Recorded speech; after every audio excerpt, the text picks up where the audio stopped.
É hoje nosso convidado Carlos Alberto Silva, Presidente do Conselho de Administração do Centro Hospitalar do Tâmega e Sousa.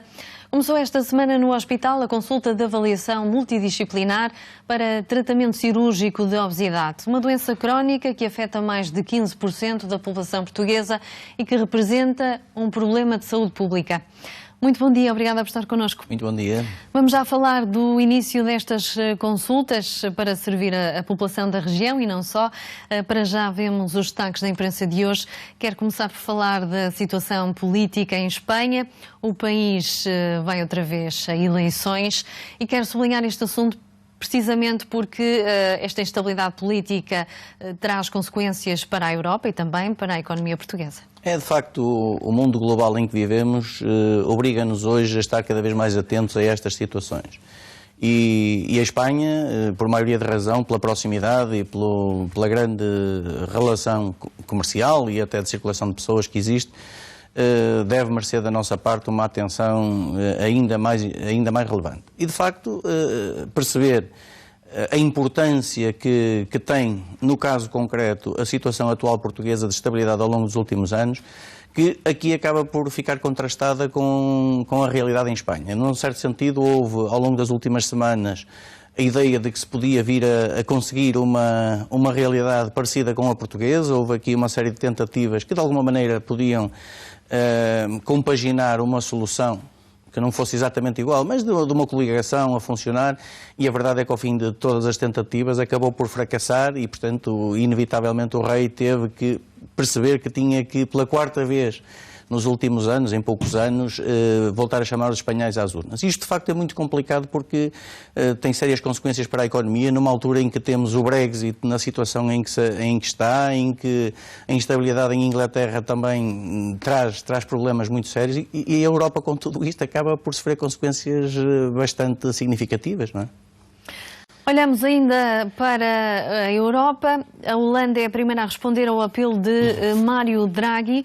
O governo holandês apresentou um orçamento que mantém excedente, mas dá alguns sinais de reforço na despesa e também no investimento. Por que é que decidiu destacar este assunto? Num certo sentido, é a sequência da notícia anterior. Ou seja, achei curioso que, neste caso, no público, aparecesse esta referência à opção orçamental da Holanda, porque a Holanda tem sido, juntamente com a Alemanha e outros países do centro e norte da Europa, tem sido dos países mais renitentes a uma mudança de estratégia da Europa que passe por aumentar a despesa, aumentar o investimento, fazer, de certa forma, uso dos excedentes que têm acumulado. E é muito importante perceber a realidade diferente em que os países se encontram, porque, por exemplo, nós neste momento estamos a falar de Portugal, que está a lutar com uma dívida ainda perto dos 120%, espera-se que na próxima legislatura chegue abaixo dos 100%, e quando olhamos para estes dados, a Holanda está a falar de uma dívida inferior a 60%, e portanto eles, com uma dívida em redor dos 50 e poucos por cento, já se podem permitir alargar um bocado os cordões à bolsa, se assim se pode dizer, aumentar o consumo, aumentar o investimento e, de certa maneira, dinamizar a economia. Isto não tem sido fácil porque os países do Norte, que são aqueles que mais capacidade têm de gerar os excedentes, não têm por filosofia este tipo de atuação. Quer dizer, eles neste momento estão mais receptivos a fazê-lo porque as próprias economias internas acabam por começar a pagar um pouco. A Alemanha está em recessão e, portanto, eles aí começam a ter alguma abertura para o fazer. Mas é um processo muito lento e que não temos a certeza que ele vá chegar a bom porto. De toda a maneira, é um bom contributo para o pedido que foi feito pelo Mário Draghi para que estes países que têm maior folga orçamental possam dar esse apoio aos outros para que a Europa se desenvolva. Muito bem. Vamos agora a um assunto que é aplaudido por uns, contestado por outros, já está hoje em destaque na imprensa, também já aqui vimos neste jornal, está relacionado com a proibição da Universidade de Coimbra, da carne de vaca nas cantinas, já a partir de janeiro do próximo ano.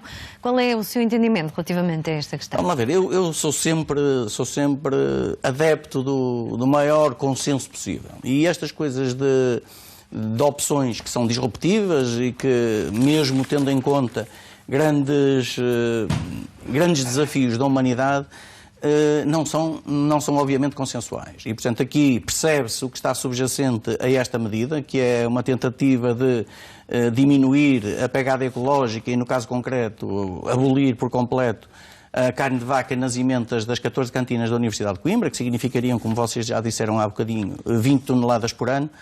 Agora, logo a seguir tivemos reações muito contraditórias. A própria bastonária da Ordem dos Nutricionistas, percebendo e aplaudindo o sentido geral da opção, tem algumas reservas, porque diz tudo feito com conta, peso e medido na vida acaba sempre por ser a melhor situação. E aqui o consumo da carne de vaca, se for moderado, em pequenas quantidades, acaba por ser um aspecto positivo. Portanto, o que eu diria é, o sentido geral parece-me bem, como todos os caminhos que se façam na preservação destas dificuldades que afetam o clima, mas estas tendências, de certa maneira, radicais e que passam do 8 para o 80, às vezes não têm a melhor conclusão, porque depois no fim não garantem o consenso. Não é? Muito bem. Está cá também para falar sobre a consulta de avaliação multidisciplinar para o tratamento cirúrgico da obesidade. Começou esta semana no Centro Hospitalar do Tâmega e Sousa. Vimos já que a obesidade é uma doença crónica, afeta mais de 15% da população portuguesa e representa um problema para a saúde pública.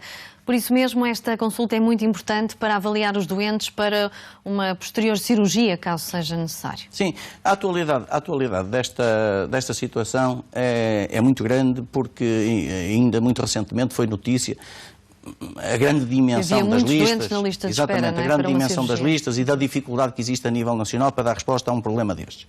É um problema, de facto, de grande dimensão, é um problema que afeta muita gente e que é objetivamente um problema de saúde pública. Nós começámos, porque nós somos um dos grandes centros hospitalares do país, nós temos uma área de influência enorme nos tais 520 mil pessoas em 12 concelhos de 4 distritos e, portanto, temos também uma responsabilidade de dar resposta, porque, obviamente, na nossa região também temos muita gente que padece desta patologia, não é?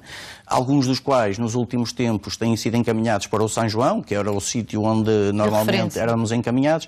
Neste momento, e porque tivemos ao longo dos últimos meses os nossos profissionais a trabalhar em conjunto com as equipes do São João, articuladamente, e a preparar condições para podermos avançar internamente, portanto, começamos agora este projeto que, na sequência do que são as orientações da Direção-Geral de Saúde, cumprindo todos os requisitos, e em articulação sempre, em particular nos primeiros tempos, com o São João, vai permitir dar uma resposta. Obviamente não vamos mudar o mundo e não vamos responder a toda a gente, mas é um contributo que um hospital da nossa dimensão e numa zona tão vasta como a nossa tem uma importância muito grande para as populações. Muito bem.